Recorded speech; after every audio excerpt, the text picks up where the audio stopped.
If you haven't seen part 1 of the history, the link is in the description below. In part 2, we will discuss the history of LEGO video games from 2000 to 2001. Here we go for the second time.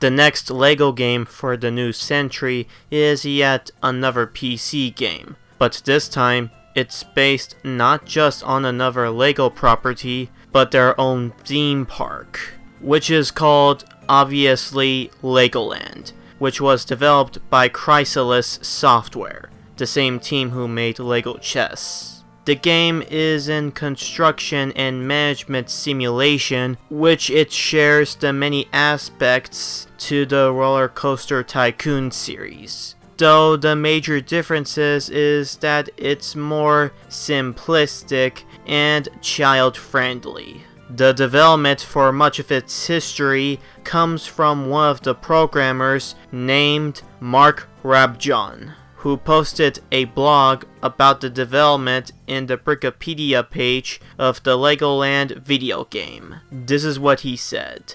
We had a team of 6, 3 artists, and 3 developers. There was also a line manager who ultimately dropped to lead programmer after I left the project. Originally, there was to be a PC version and a PlayStation version, the PC version using the most powerful graphics adapters at the time, in addition to the new Pentium MMX and Katmai instruction set.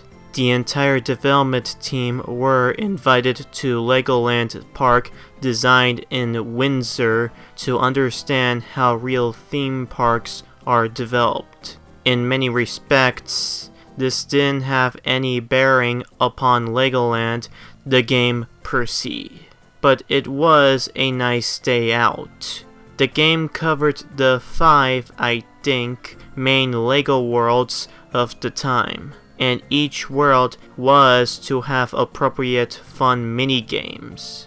Concept art was produced for Western and Jungle mini-games, in addition to the general flow of the games. The games were derivative of then already retro arcade games like Frogger and Zaxxon. The PlayStation version of the game was canned due to the lack of any kind of power in the PlayStation hardware. Generally, a PSX1 could only render around 300 rectangles per frame, and LEGO minifigures are notoriously curvy, even more so than the Lara Croft mesh at the time. On canning PSX, the team was reduced to 4 plus a manager. Interesting, the fidelity of the game was greatly reduced when it became clear that we couldn't render the minifigures on the PC with anything like the quality that they were pre-rendered in 3D Studio Max. This is why the finished game has real-time rendered minifigures, but pre-rendered objects.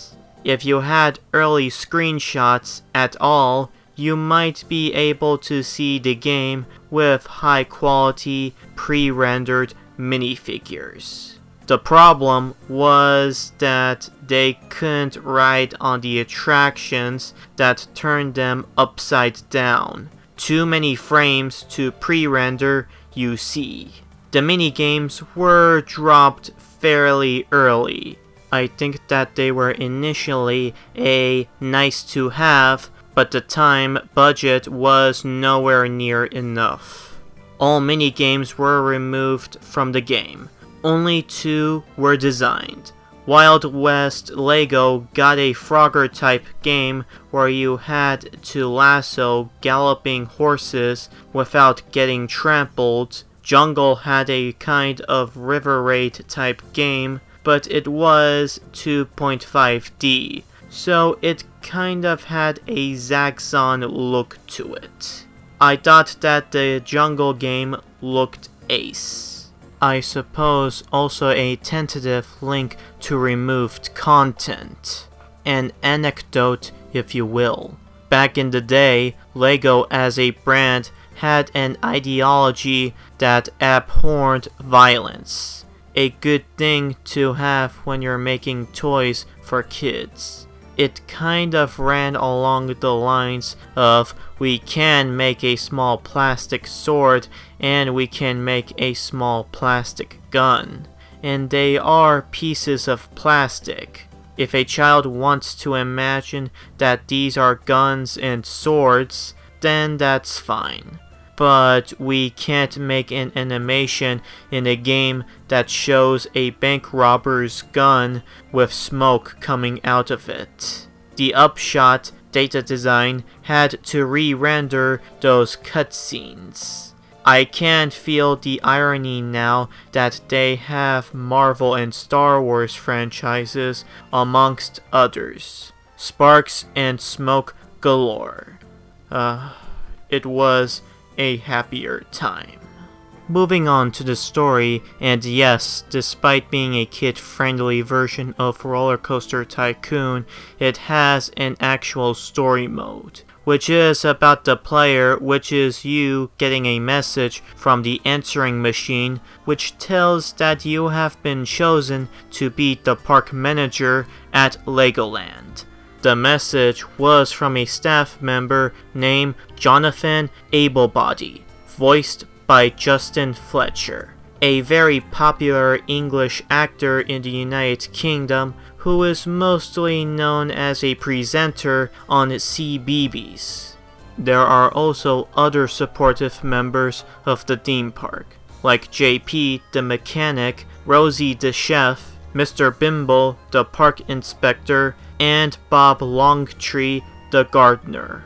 You, the staff, and the visitors enter the stage because of an announcement of a new invention created by Professor Voltage, which he made a time machine and was about to demonstrate it by going back in time.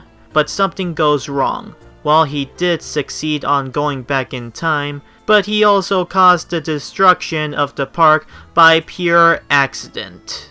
So in cause of this, the professor needs to fix the time machine and fix the entire park by using his duplicator ray. Meanwhile, you're also going to fix the park as well, since you are chosen to do so even at the first day. Jeez, imagine that if it was your first day as a manager of the park and you have to immediately fix the entire park. I would have been in complete pressure and would have just said, nope, I'm out here at the first day. Before you begin all of that, you have to complete 5 tutorial levels in order to get the gist to it. After that, you proceed to the mini-lands, which in total are 12. San Francisco, France and Belgium, Washington DC, New York, India, Holland, London, Italy, Australia, and Egypt. In each level, you rebuild the park by fixing or creating rides, attractions, which some of them are based on Lego sets, stores, and food places in order to fix the mini-land.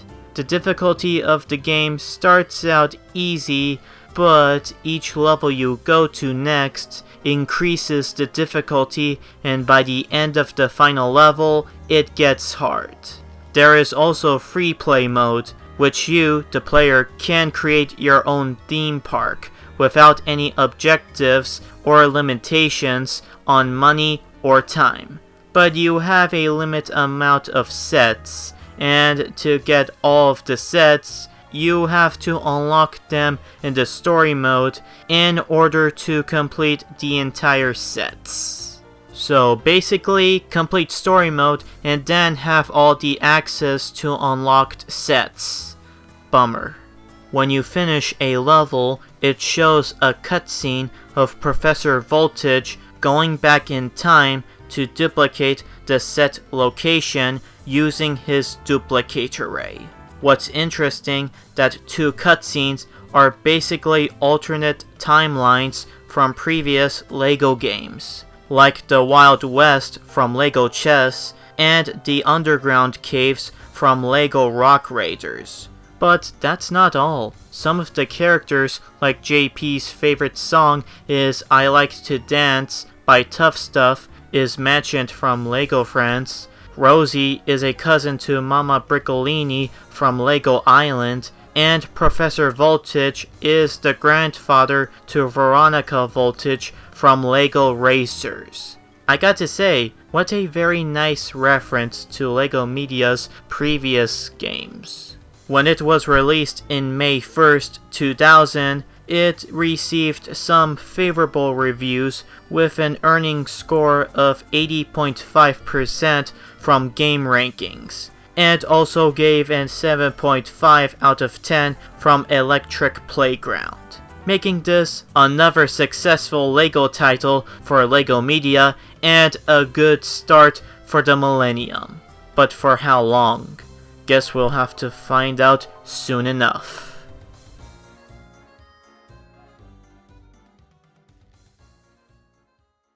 The next game, or games, because I'm going to talk about 2 of them, are LEGO My Style Preschool and Kindergarten, being both released exclusive to PC in 2000, both of them developed by Stormfront Studios. They are both education games aimed at very young children at the age range from 2 to 4.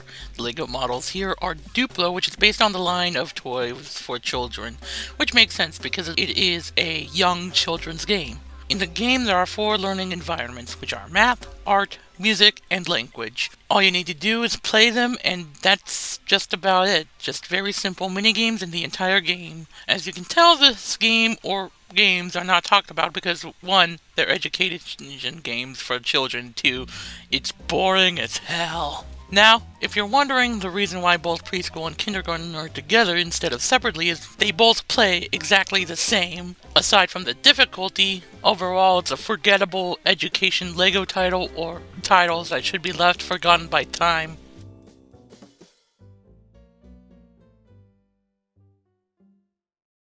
The next game in the year 2000 is a puzzle game that was developed by Digital Domain, a dev studio that once started out as a visual effects company, but later switched to consumer software developer. The project began back in the late 90s when they pitched a concept to LEGO Media showing of what would become LEGO Alpha Team. The company liked the idea and so began its development phase in 1998. For the first year and a half of development, the game had a surreal and imaginative theme, with a variety of different characters forming the Trans International LEGO Team, or TILT for short, and worlds based on objects in real houses. For example, Aramazana, a world of giant flowers, which corresponded to a flower pot in the real world. A year and a half into production, 6 months before release, the development was going pretty smoothly so far, until LEGO Media told the developers to completely overhaul the game and give it a spy theming, thinking the original concept didn't fit in with how they marketed themes. The game was quickly revised, and Digital Domain designed entirely new characters, keeping only TV and Ogil from the earlier ideas. Closer to release, the game was briefly named and advertised as LEGO Action Team, before changing to its final name, LEGO Alpha Team. These ads also showed box art with slightly earlier versions of the final cast of characters. The story is quite simple.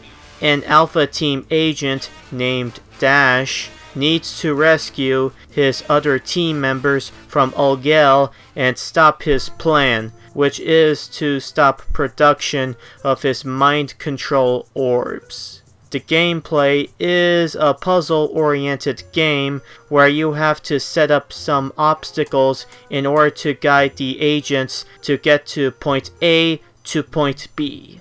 There are 4 bases you have to traverse through, which are Olgel Island, Ghoul Caverns, Deep Sea Orb Factory, and Arctic Command Base, in order to beat the game. You start out with only 1 agent, but as you progress and free an agent, it gets a bit more difficult, but not in a hard way, since it is a kids game overall. Also, side note, according to the Wikipedia from LEGO Alpha Team, this game is known to have a technical problem when played on Windows XP. Each time it's played on XP, the music and voice clips have a glitch where they all loop continuously unless you mute them in the options screen, which is the only way around this glitch since there is no patch for it. Back on track, when it was released in September 22nd, 2000 in Europe first, and later in October 4th, 2000 in North America, it received some decent reviews. Not a hit, but it was okay to say at least. Critics gave the game a 7 out of 10 from Game Center and PC Gameplay, while the other one gave it a 9 out of 10 from Game Zone. And from the quick reviews on GameFAQs, which I also found some critic reviews, which I mentioned a few seconds ago, as you can tell, gave it a 7 out of 10, and even one of them said that it's a LEGO's tribute to James Bond, which I could see some little resemblance to it, like some of the bases, but I'm pretty sure it was their own thing. But still not wrong on the resemblance. There was also a Game Boy Color port which was developed by Climax Studio, the same development team who made LEGO Racers on GBC.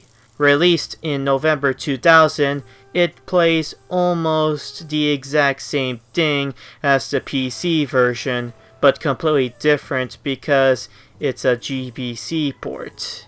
This port was actually a bit better than Climax Studios' previous port, gaining some decent reviews like a 7 out of 10 from Nintendo Power, but despite that, it is still slightly nowhere near as a bit more decent from the PC port. And finally, a year later, the LEGO Group decided to make a LEGO Alpha Team brand starting in March, which in total made 34 sets, based around the theme being somewhat of a good success, which lasted from March 2001 all the way to December 2005, roughly 4 years. While this may not be one of LEGO's memorable games, it's still decently fun, and most likely going to aim towards younger children if they're ever interested in the game and want a good challenge too.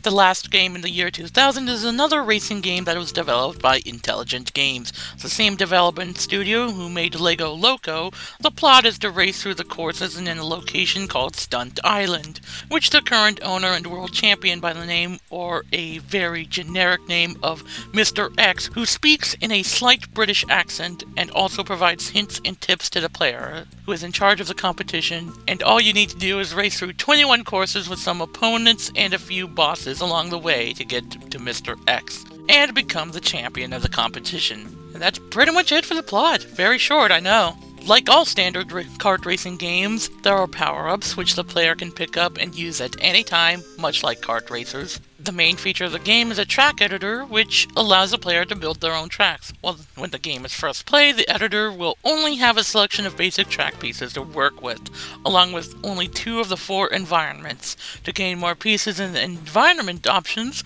the player has to race in the game's career mode, including 21 races.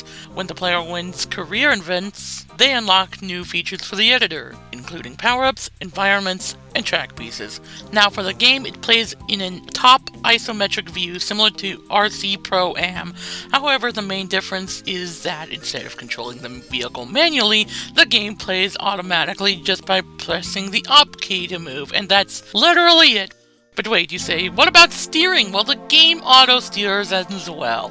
The only time you can move left or right, but just by pressing left or right keys, but that it's just switching to the other side, so basically they play like a slot car. You know, those things that are powered miniature auto vehicles that you can only move forward by only one button in the controller. Hence the term slot car racing. A pretty neat idea and concept, but in execution not so much, and it's pretty much too easy all the way through the end. The game was first released in September 13, 2000 in Europe, and later on October 4, 2000 in North America, which, shockingly, the same day the US version of Lego Alpha Team was released. It didn't do so well and received mixed reviews to negative reviews, with some critics giving it a low score, like PC Gamer UK giving it a 46 out of 100, while some casual audiences gave it a decent score, like by the username of RetroViewer Productions, which was posted 10 years after the game was released, giving it a 7 out of 10. Years after its release, a mod was made for the game, like controlling your vehicle manually, no response after leaving the track, and many more. You can find those mods in the Rock Raiders United forum, with a plethora of mods to choose from. If you have the game and want to mod it, the link is in the description down below. There was a Game Boy Color port released December 29th, 2000. However, instead of being developed by Climax Studios, who previously made both GBC ports of Lego Racers and Alpha Team, it was instead developed by Graphic State, a video game developer based in Leamington Spa, Warwickshire, England. The game for the most part does resemble the same game as a PC counterpart, but that was the only good aspect in the port because it received a lot of negative reviews, which both casual and critics both agreed that it sucked hard, but nowhere near as awful from the Lego Racers Game Boy Color game. There were plans for a PlayStation port, which originally was supposed to be developed by Intelligent Games themselves and would have stayed true to the PC port despite some graphical limitations. However, the first version was rejected by Lego Media due to being lagging behind its computer counterpart, and despite the project catching up to it, the project was given to Asylum Entertainment, which would have been completely different to the PC port, but the second version was also rejected by Lego Media and ultimately cancelled the entire PS1 port altogether. Why did it get scrapped? Well, mainly for 2 reasons. One, Lego Stunt Rally and Lego Racers for PS1 did not get received very well with very lackluster scores and mixed with critics. And 2, the PlayStation 2 was about to hit the market in October 26, 2000 in America, and they didn't want to risk a chance of releasing it, and so the port was never released. Back to the PC port, while it may not be one of the worst Lego video games ever made, or Kart Racer, it is unfortunately a mediocre racing game that is completely forgotten by time and for nostalgic purposes is unlikely to ever revisit it again. Unless you were modding it, of course.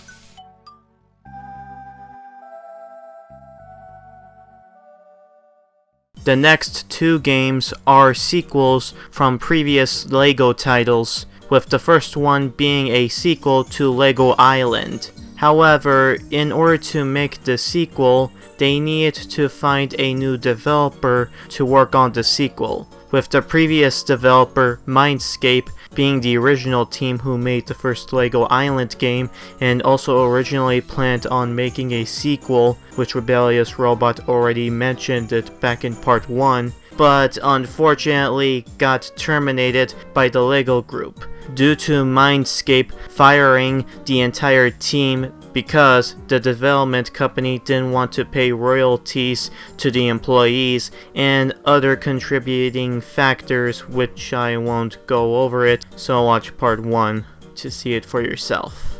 Originally, it was supposed to be given to Chrysalis Software, who would have developed on the sequel, which the working title was called Lego Fantasy, and would have been Chrysalis' third Lego title they would have ever worked on, with the previous two titles being Lego Chess and Legoland. But that wasn't all. There was also supposed to be a tie-in for a Lego TV show, though no relation to Lego Fantasy, called Adventures in Lego World. However, the TV show was never made, outside of an archival footage, and so did Chrysalis' version, because that too was scrapped due to unknown reasons. Though I may have two theories why it got scrapped. Either one, they didn't like the project they were going for, or two, the company Chrysalis was restructuring in April 2001 with new management and a few changes along the way, which didn't last long and ultimately closed down the company in November 30th, 2001.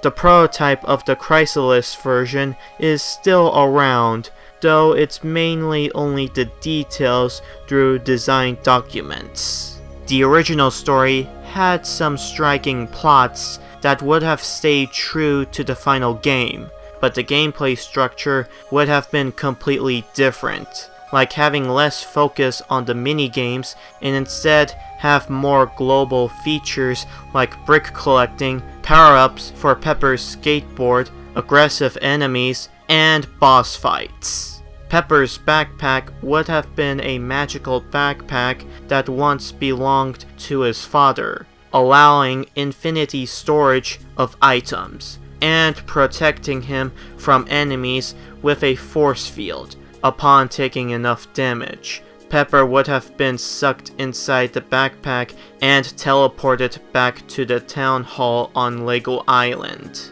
where he'd have emerged from inside the backpack safely.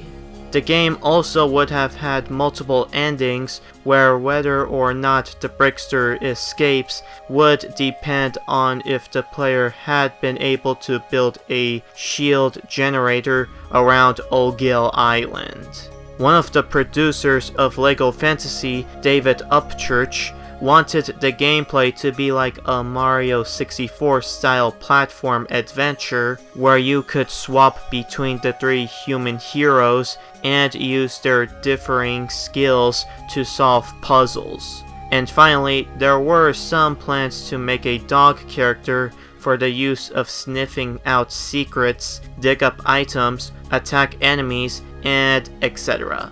Unfortunately, Upchurch's original ideas was quickly abandoned and never saw the light of day. After that, LEGO Media needed to find another developer, which they soon found one located in Atterbury, England, named Silicon Dreams. This may have been one of LEGO Media's bizarre pick for a development studio, because they are mostly known for a lot of sports titles, mainly soccer games, or football games if you lived outside of the US. Sure, they did made a few non-sports titles, which I mean they only made 2 during that time, like Chill and Dogs of War. But again, mostly known for soccer games. Despite that, Silicon Dreams did manage an agreement to LEGO Media, who presented a demonstration of their engine technology and a document of around 50 various minigame concepts. They ultimately got the gig, and thus, Silicon Dreams' version officially began its development. The work of the game was done largely chronologically, with O'Gill being completed last. Maya was used to create the game's environments, which were then exported directly to the game. A lengthy process for complex scenes exporting Lego Island took around 20 minutes, making it difficult to find and fix problems quickly, while still keeping true to their version and being completed. There were actually a lot of stuff that was cut out in the final, which there were a lot of it. And trying to talk about all of it would take like hours upon research. So, to keep it short, here are some few examples, like cut levels, like the Volcano Run level and the Rock Raider level, unused textures, like the Chief Lego model, unused animation, like Pepperoni getting electrocuted, and unused vehicles, like the vehicle for the Brickster, which, fun fact, the LEGO Group had a competition among the developers to create a vehicle for the Bricksters, potentially for release as a real set, but nothing came out of it. According to one of the developers by the name of Toby Harris Benfield, who also posted the development in the Wikipedia page for Lego Island 2, said, LEGO gave us a competition where we could design the Brickster's vehicle with a thought to making it a purchasable kit. The image is my entry, based on standard parts. I don't think anyone won. Bit of a marketing gimmick, but a lot of fun. As for the rest of the unused stuff, the link is down in the description below, if you're curious of the other ideas that were never used in the final version, as well as developer blogs for both scrapped Chrysalis version and early Silicon Dreams version. Before its release, LEGO Media decided to change their name in 2001, calling by their new name at the time LEGO Software. And that's pretty much it, but just changing their name and all. Yeah, I got nothing else to say. Now for the main plot and the different gameplay.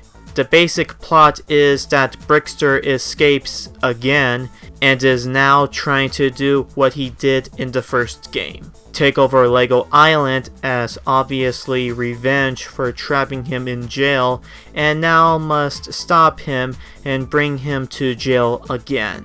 The only major difference is that instead of playing an unknown Lego character in the first game, you play as Pepperoni, the pizza delivery boy of Lego Island in the first game. The game is played in a third-person perspective instead of a first-person perspective, meaning this game includes platforming and even could ride on Pepper's skateboard, which even have their own challenges. Another thing to say that there are multiple islands you visit, which there are 4, like Lego Island, Adventures Island, Castle Island, and Ogel Island. Each island's having their own unique charm and different feel to one and another, with some of the islands are based on different sets LEGO had at the time. Last but not least are the side quests, which are mostly made up of mini-games, almost all of them easy and could beat through without some sorts of challenge. But it's also underwhelming at the same time due to some of the vehicle controls being problematic, especially Skateboard Session, which is very difficult to do tricks on, but still are very easy mini-games, and rush through them very quickly once you figure out the controls.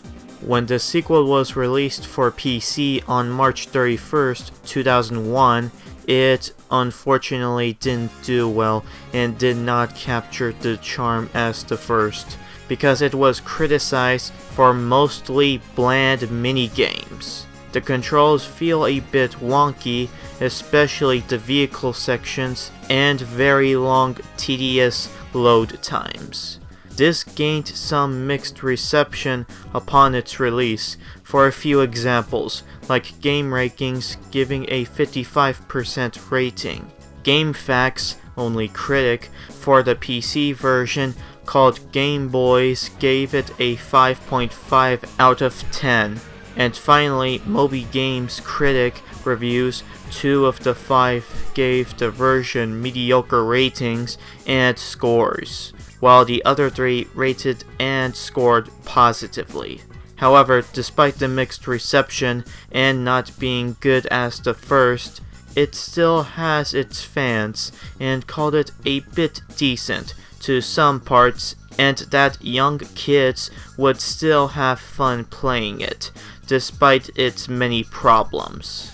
But wait, we're not done with the game just yet. Why? Well, because unlike the first game, which was a PC game only, the second game managed to get a home port and 2 handheld ports. Starting with the PlayStation version, which this and the Game Boy Color port were released the same day as the PC version. In slight glance, the PS1 version is almost identical as the PC counterpart. The only major difference is that the polygons are much lower. The frame rate is a bit choppy, the distance is very short, and half of the locations and minigames are missing due to the memory storage and time constraints. But still identical, no doubt. When this version was released, it received the exact same reception as the PC version, but managed to get a bit higher from game rankings, giving it a 64.67% rating. Then there was the Game Boy Color version, which is the only port not to be developed by Silicon Dreams, but instead by Catfish Interactive, who are mostly well known for making a lot of handheld versions of home console versions for Game Boy, Game Boy Color, and Game Boy Advance from the late 90s to early 2000s. It is completely different to the PC version, with the minigames being non-present and the gameplay being in a 2D style, almost but slightly resembling to the early Zelda games, but it's not that challenging in most aspects. When this was released, it too also had the same reception as the PC and PS1 version. Game rankings score is slightly in the middle between the PC and PS1 ports, gaining a 56.67% rating. And finally is the Game Boy Advance version, which this version wasn't released the exact same day as the others, but released 7 months later in October 2nd, 2001. Despite being in the same 2D style as the GBC version, the game does try to resemble of both the PC and PS1 version, and for the most part, it does, with some of the same objectives and the minigames being present in this port. When this version was released, it did much better than the last 3 versions, which gained the highest of a 75% score on game rankings. In fact, many people actually prefer playing this version over the PC original, due that it's much more fun to play and doesn't have tedious load times.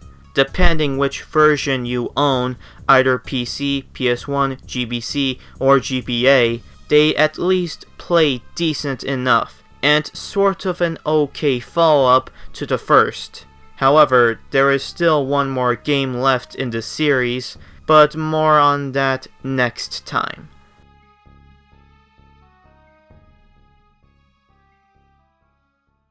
The second game that got a sequel to the previous title was LEGO Racers. However, High Voltage Software, who made the first LEGO Racers game, didn't return to develop the sequel, so instead it was given to Attention to Detail, a company based in Hatton, England, who are well known for making Indiana Jones and the Fate of Atlantis, the Roll Cage games, and Cybermorph?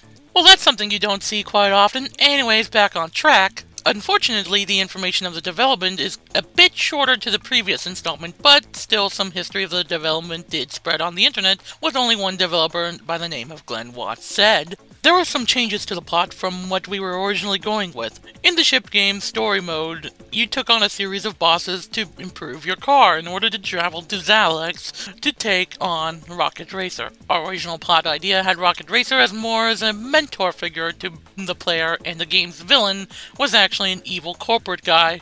His name is Baron Rosso, in case you want to know what his name is. His model is still in the game. He's the guy in the red pinstripe suit in the Sandy Bay levels. I think LEGO were keen to keep Rocket as the final goal. Our team did get permission to change his look at least. They gave him a racing suit based on Evel Knievel. Originally, Professor Voltage from Legoland was supposed to be in the game, acting as a guide to the player, which he can be shown in the first trailer, and also a very different look, like his hair being gray, an altered face, his clothes being a shirt detail and brown pants, but he was replaced by a new character named Sparky in the final game. However, despite being replaced in the final version, Professor Voltage's models, textures, and icon are still present in the game's assets, and can still be accessed through file modification or memory editing. It is also possible for the player to play as him. Some things didn't make it to the final cut, but one thing that was planned in the first game but never came to fruition was finally added in the second game, which is the damage system, where the bricks would break apart, and when all the pieces break, your vehicle gets destroyed. However, rather than respawning your vehicle, you actually have to run through the course and go to the pit stop in order to get your vehicle back. And lastly is the open environment, unlike the previous installment, which you race through in each different linear circuit course. The sequel is more open world, in which you are given more freedom to each different worlds, in which there are 5, being Sandy Bay, Dino Island, Mars, Arctic, and Xalax. So you can explore around the environment, and also collecting golden bricks in each of these worlds. Now for the main plot, which is about Rocket Racer feeling sad after getting beaten in the first game, which makes no sense because if you actually beat Rocket Racer in the first game, he congratulates you on beating him, and even lending you his car as a prize for winning the championship. It just feels a bit off that attention to detail didn't pay attention to that detail. No pun intended. Anyways, back to LEGO Racers 2. One day he comes across an advertisement for an alien planet called Xalax, home of the crazy aliens called the Ramas. This wowed him so much that he wanted to show off his driving skills and go to the planet by entering an intergalactic portal. Then he showed off his racing skills to the Ramas and immediately became impressed by his skills, thus gaining his confidence back and even changed his look and his vehicle. After that, he then issued to the LEGO worlds, which you as a custom player see the advertisement billboard in Sandy Bay, and now must beat Rocket Racer once again and become the Galactic Racing Champion. Much like the first, you can customize your own vehicle, which unfortunately took a nosedive because it isn't as creative as the first game due to that it's only limited to up to 20 bricks, or if you don't like that, you can pick a selection of pre-made vehicles, which is fine, but they don't look impressive and a bit cheap. After that, you race through each courses in which there are 5 tracks in each world, except for Sandy Bay, which only has 4. After finishing all the races in that world, you face up with a boss, which there are 4, excluding Sandy Bay, are Lord Sam, Sinister in Dino Island, Regal in Planet Mars, Berg in the Arctic, and of course, Rocket Racer in Planet Xalax. And finally are the new modes that was added to the game. The 2-player battle, which you duke it out by knocking out the opponent's car's power-ups. 2-player league mode, where the racers race to the track up to 10. And the player with the most number of wins is the champion. And the bonus mode, which is the objective is to collect certain items by driving into them and bring it back to the destination while avoiding vehicles along the way under the time limit. If you win a bonus game, you get an upgrade which can be implemented to your vehicle, like grip, power, and shield to make your vehicle more powerful and stronger. When the game was released for PC in September 4th, 2001 in Europe first, then later in September 9th, 2001 in North America, it did a bit better than LEGO Island 2. Though not as good as LEGO Racers, but it was a mild success no doubt, ranging from average to positive reception, like IGN giving a score of 7 out of 8 out of 10. They also commented on the game, giving praise of its graphics and gameplay, but criticized the voice and talk, which were derided as cartoon gibberish. Another one from Electric Playground commented, short adventure and limited 2-player mode aside, LEGO Racers 2 is an excellent game. And finally, Metacritic gave it a 68 Metascore and an 8.2 user score from the PC version of the game, thus making LEGO Racers 2 a mild hit for LEGO Software, the LEGO Group, and attention to detail. 2.5 weeks later, it was ported to PlayStation 2 in September 27, 2001. It plays exactly the same as the Windows version, with only 3 major differences being the control layout, visuals, and frame rate. Nothing else to comment on. When this port was released, it was also a mild success, but just by a little bit, because it received some mixed results, like the Metacritic giving a 58 Metascore without any user score from the PS2 version of the game, and IGN rated this version a 6 out of 10, which corresponded graphics and gameplay were inferior to its PC counterpart, but also an additional note that a copy cost $20 for PC but $40 for PS2.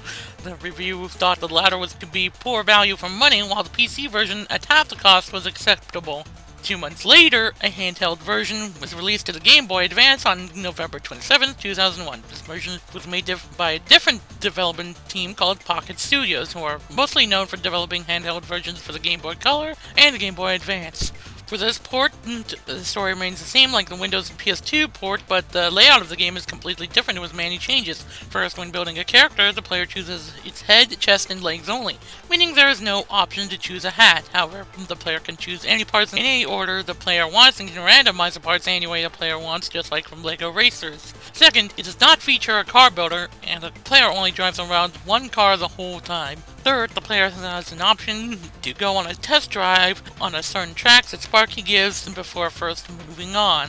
Fourth, the player does not travel through a foyer to race, meaning there are own linear courses. And fifth, the player is always exploring, just like in Sandy Bay, from other platforms. But it is not an open world, and you don't drive from your destination and have to walk to get there. There are special modes like Construction Game, Capture the Flag, and Battle Game, which is similar to the 2-player battle modes from both the Windows and PS2 ports, but the difference is rather than knocking out the opponent's card, it instead gives hits to the driver, which, and a certain number of hits you have taken, then that driver responds to a certain location and does not get knocked out.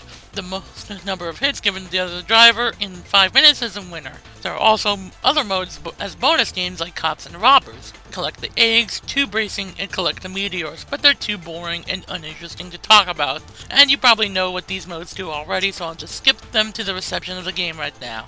When this version was released, its reception was decent enough, getting some average to positive reviews from the critics' review from Moby Games. However, no information tells if this port was another mild success or not. Moving back to the Windows version, while the sequel is considered to be a decent follow-up and enjoyable to play, however, it is nowhere near as memorable as the first game and even felt like a downgrade compared to the first. But this wasn't the final Lego Racers game since there was a third game a year later, but like Lego Island 2, more on that later.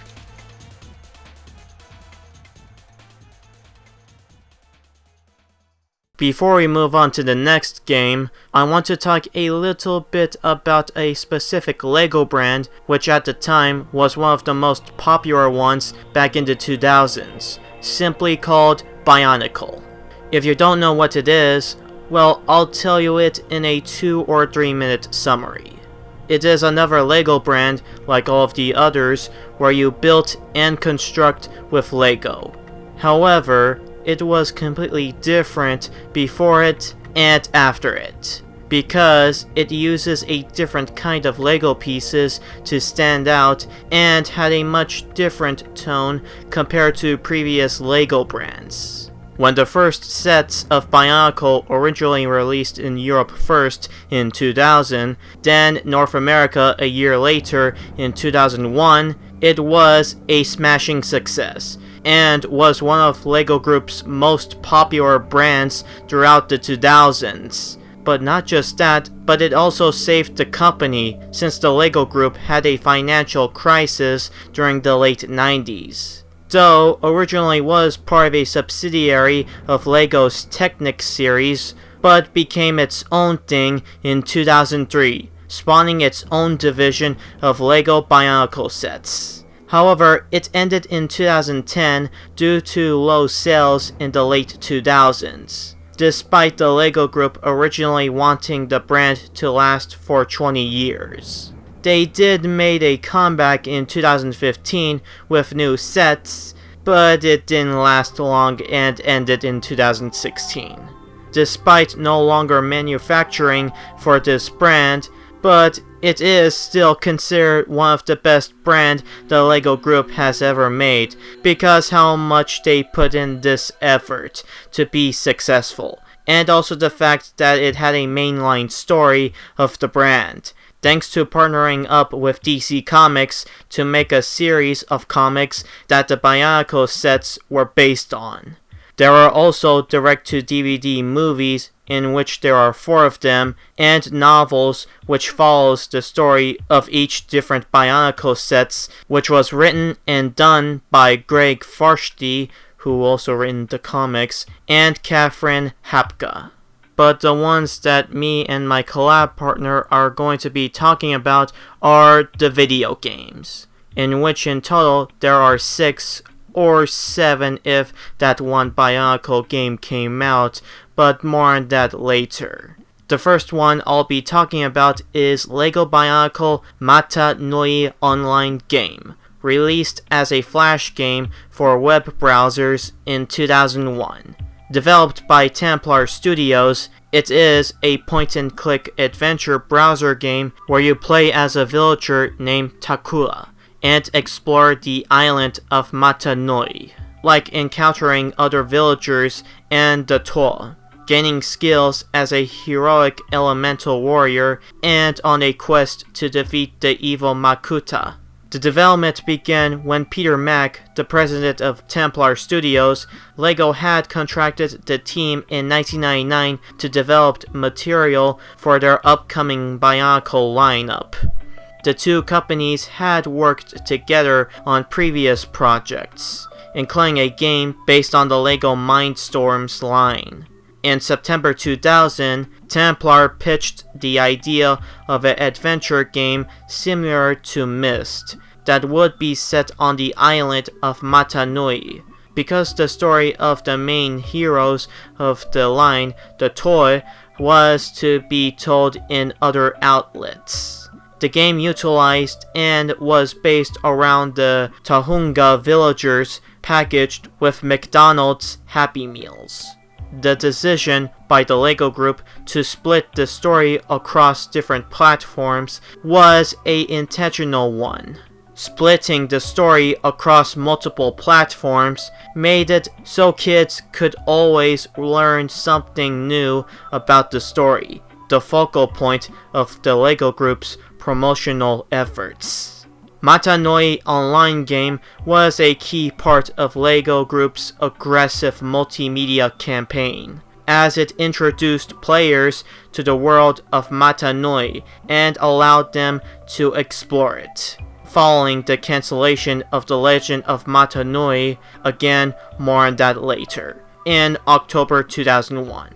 The 2001 Bionicle story was left to be resolved in other outlets, including Mata Nui Online Game. Before its release, the game would be updated regularly with new content, which allowed the LEGO Group to advance the story of Bionicle throughout the year. The LEGO Group hoped this approach would allow interest in the mainline to be maintained throughout its first year. Templar referred to these updates internally as programs. The game initially featured only the beach area, but expanded to include all villages on the island of Mata Nui and complemented with the Toa's battle with Makuta.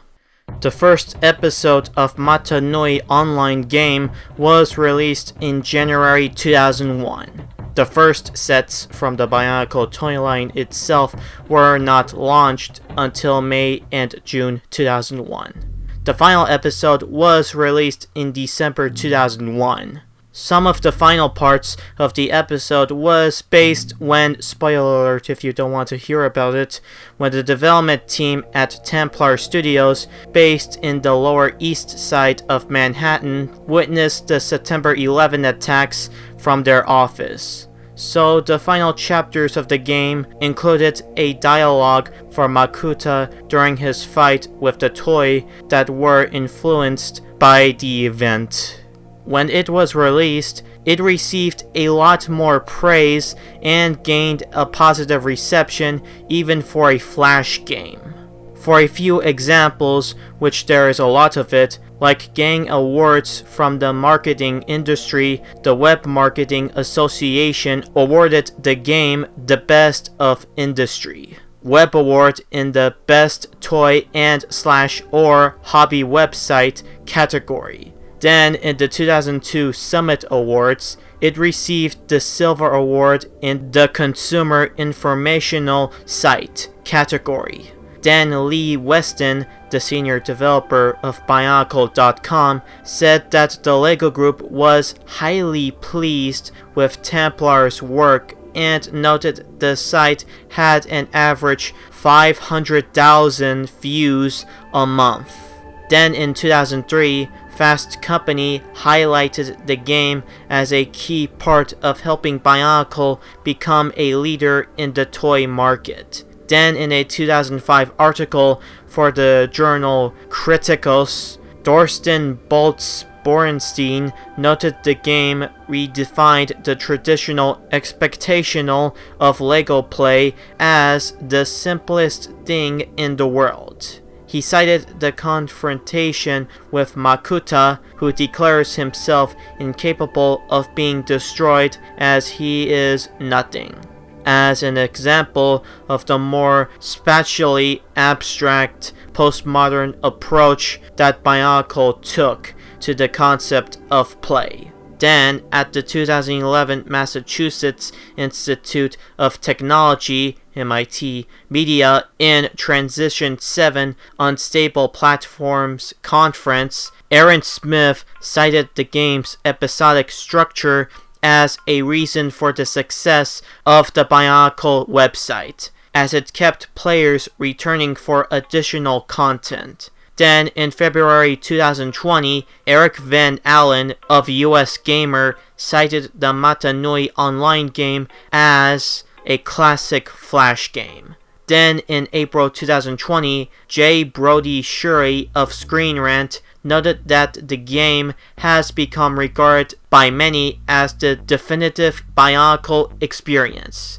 And finally, in August 2021, Gray4 of Screen Rant credited the game with introducing the aesthetic and visual themes of Matanui to a wide audience. However, despite its praises, there was one controversy upon its release, which is that the story and setting of Bionicle took inspiration from Polynesian culture and languages from Maori language, and influence being especially prominent through character names, myths, tribal symbols, and rituals. Maori representatives were not pleased with this, finding it to be inappropriate and trivialization of their culture. Maori groups had taken particular offense to the use of the word tahunga, which in the Bionicle story referred to the island's ordinary villagers in the Maori language. The term referred to experts in a specific field. The Maori groups sought to have the LEGO Group remove these terms from the toy line and games. Originally, the LEGO Group denied the claims of cultural appropriation, with spokeswoman Eva Likegard noting that the company had not attempted to trademark any Maori terms and had only sought a trademark for the word Bionicle, which the LEGO Group had created. She also said that the LEGO Group had attempted to avoid interfering in Maori culture and had only used it as inspiration. However, the LEGO Group ultimately agreed to stop using tahunga along with several other words. Reference to the Polynesian gods Rangi and Papa were removed as the game was updated, while re-releases of Matanui online game removed and replaced tahunga with Matoren, along with the names for several characters. There is a sequel to the Flash game called Mata Nui Online Game 2 The Final Chronicle in 2003, but that will be talked about for the next part of the history. While Flash games are nothing special and mostly simple, but for this Flash game, it manages to pull it off correctly and actually put in a lot of effort to this. Even for a Flash game, it still manages to make another LEGO classic. And for Bionicle's first attempt, it did very great, and would make more on the way. However, the next one after this never got released. What is that Bionicle game? Well, I'll give it to Rebellious Robot, and he will discuss about it right about now.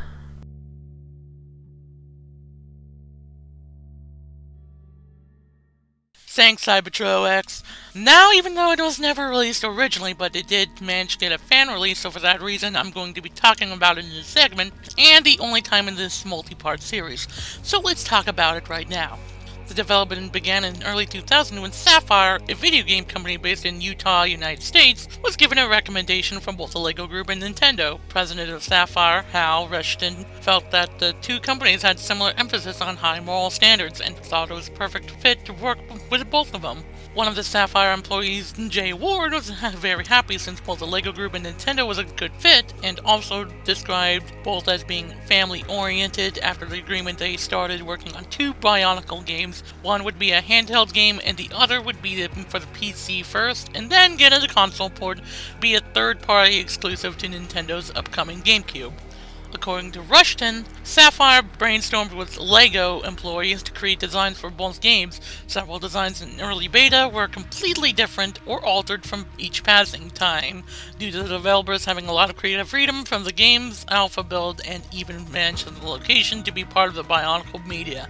An example like one of the locations of Water Village of Gakoro are depicted as consisting of huts built on massive floating water lilies in a bay, which the design would later be used in other Bionicle media like the Mata Nui online game, which CX already talked about in the previous segment, though the designs of the huts were drastically altered in the game.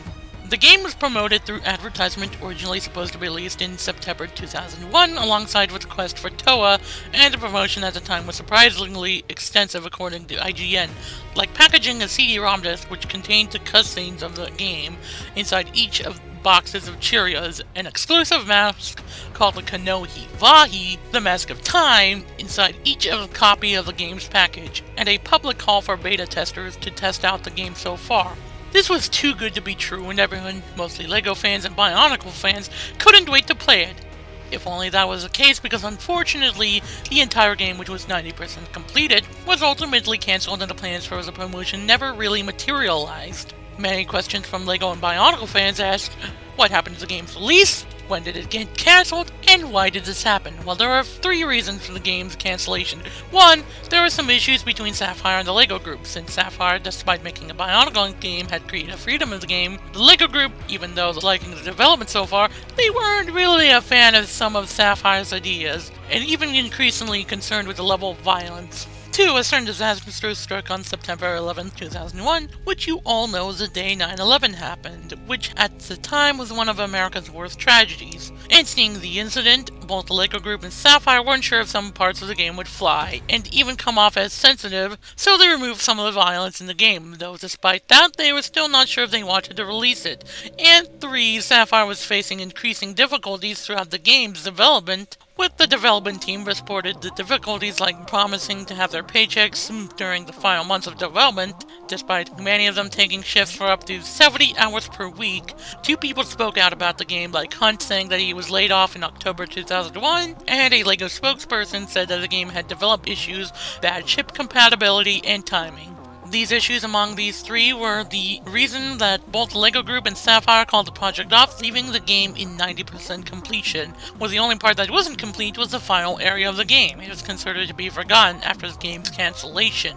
However, the cancelled game received some attention among LEGO and Bionicle fans across the internet, with several leaks showing screenshots of the first levels. These images were posted by an anonymous user by the name Deep Brick, who was willing to show everything, including level screenshots and found footage. Unfortunately, the attention was non-existent because of the discontinuation of the Bionicle brand in 2010, and LEGO fans just moving on to new brands like DC Superheroes, Kingdoms, Atlantis, and Ninjago. So yet again, the game was completely forgotten and was never mentioned for another few years, until it would later get attention from LEGO fans once more in February 2018 when an alpha build version of the game was found. This build was made in July 2001, though unfinished, but was sent by an unknown source to the Biomedia Project, a group of Bionicle fans, archivists, and coders to help rework the game and add some finishing touches to it as well, like story content, graphical qualities, few bug removals, and even creating final parts of the level like the final boss with Makuta, which was influenced by the depiction from Bionicle Matanui Online. In order to finish the game, they went to Lightstone Studios, an independent game studio which was created by the Beaver House to work on the finished game. Liam Scott, who is one of the leads of the restoration effort, said the group had been told by the sources with the LEGO group that no action would be taken against them provided the game was not distributed for profit. Last but not least, it makes this version compatible with modern operating systems, since the game originally ran on Voodoo 2 GPU system, which unfortunately could not run on today's computers, given that computers back in the early 2000s were very different compared to the computers of the late 2010s at the time. Soon after finished the version Sapphire originally visioned, it was soon completed with version 1.0, ready to be released for online for download, which the name of the title called Bionicle, The Legend of Matanui Rebuilt, and when the fan-completed version was released on August 10, 2009, it was very decent for both LEGO and Bionicle fans, and gave an alright reception. However, there are no reviews of it because it's an unofficial game, and also why would someone give a score to a game that wasn't made by an official studio, but made by fans? Anyways, as for what the game plays, it is an action-adventure game where the player traverses through various parts of large open-world islands and take control of 6 Toa. Each of them have their own sets of tools, weapons, and elemental powers. Your goal is to stop the evil Makuta and his minions known as Manus to save the island once and for all, and the game's structure is very similar to Ocarina of Time and Majora's Mask, according to Liam Robertson of Did You Know Gaming. Since one of these weapons, a grappling hook, is a lot more useful in the game, just like Ocarina of Time. There are other gameplay elements to it, but this video is taking a bit longer, and I also don't have any time to discuss the game's quirks and features, so you'll just have to play it for yourself. And also where you can download the game in the Biomedia Project site, which the link is down in the description below. Though we may never have gotten a chance to play it back in the early 2000s due to its cancellation, we are at least glad that both LEGO Bionicle fans got to experience this canceled game thanks to a group of individual fans in an independent studio.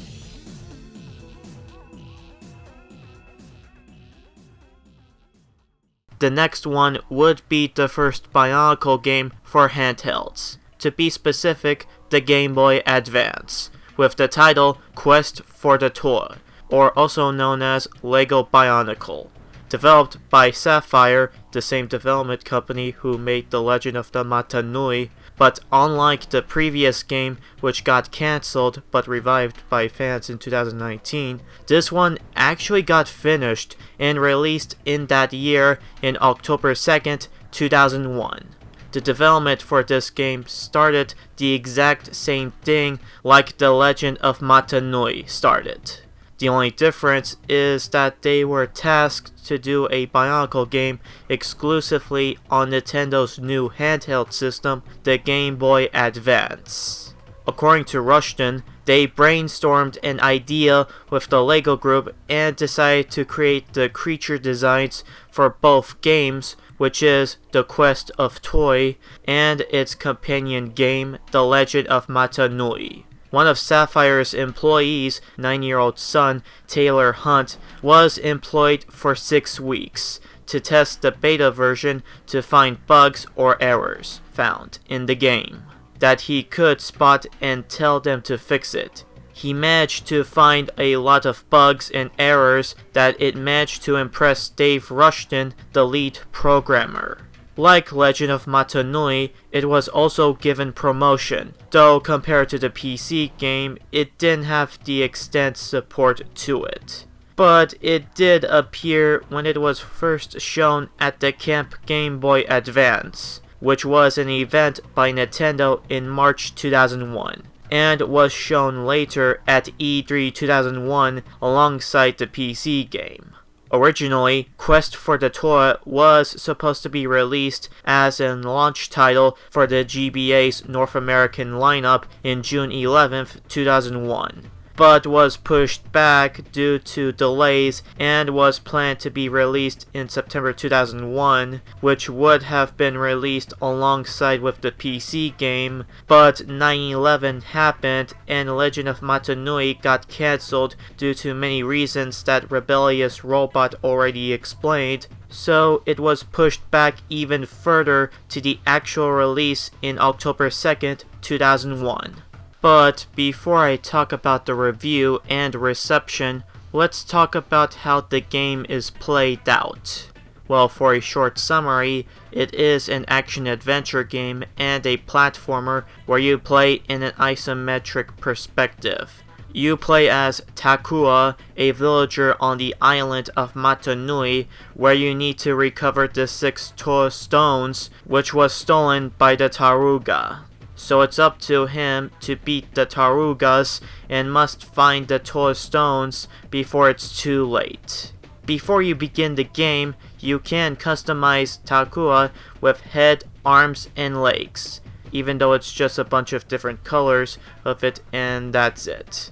After that, you traverse the islands. However, unlike Legend of Matanui, where you traverse the islands in an open world, Quest for the Toy is much more linear, consisting of 20 levels, though you could still interact with non-playable Bionicle players. And also, when you finish a level, you unlock a minigame, which in total there are 6 of them, being Great Yusao Race, Huai Snowball Sling, Laganalu Lava Surfing, Nagawala Boat Racing, Kolhi, and Kua Bird Riding.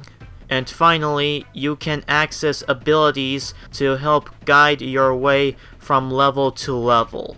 The range of abilities are jumping, throwing objects, pushing stones, and using tools. Hey, wait a second. Everyone can do that. Even Bionicles can do that. Anyways, let's move on to the review and reception right away. When it was released, it unfortunately didn't do so well and poorly received by critics. Examples like Hilary Goldstein of IGN gave it a 4.5 out of 10, calling it an uninspired mess and just no fun.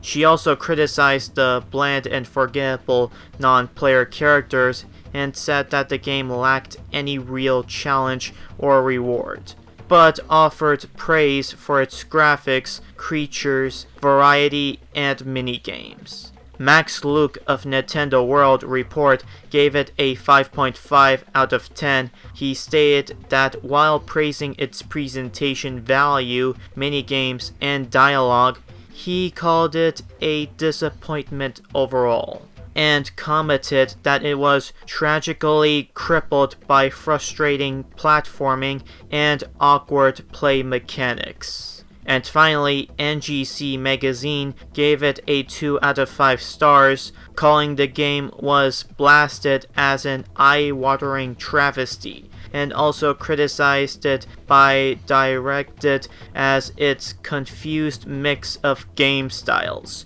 and sloppy execution. They then ended it by advising the readers to purchase the toys instead of the game.